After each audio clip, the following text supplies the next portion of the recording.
بسم اللہ الرحمن الرحیم۔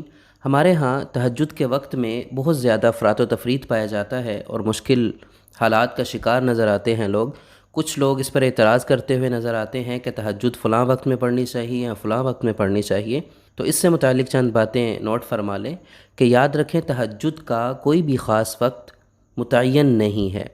تہجد کا وقت عشاء کی نماز کے بعد سے صبح فجر تک تہجد کا وقت ہے، اور اس میں کسی بھی وقت میں تہجد کی نماز ادا کی جا سکتی ہے، لیکن رسول اللہ صلی اللہ علیہ وسلم زیادہ محبوب یہی تھا، ان کی روٹین یہی تھی کہ آپ صلی اللہ علیہ وسلم آرام فرما کر اس کے بعد اٹھ کر تہجد کی نماز پڑھا کرتے تھے، اور رسول اللہ صلی اللہ علیہ وسلم سے رات کے شروع والے حصے میں بھی، درمیان والے حصے میں بھی اور آخری حصے میں بھی تہجد کی نماز پڑھنا یہ ثابت ہے۔ آپ صلی اللہ علیہ وسلم نے تینوں اوقات میں اس کا اہتمام فرمایا ہے۔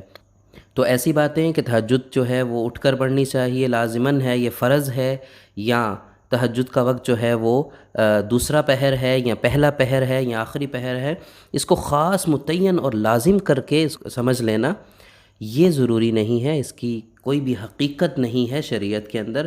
تہجد ایک اللہ اور بندے کے درمیان ایک ایسی مخصوص عبادت ہے کہ جس کے بہت سارے فضائل وارد ہوئے ہیں، تو اس کو کسی بھی طرح کی توہمات کی بینٹ چڑھائے بغیر ہم اس کو اچھے طریقے سے ادا کرنے والے بن جائیں۔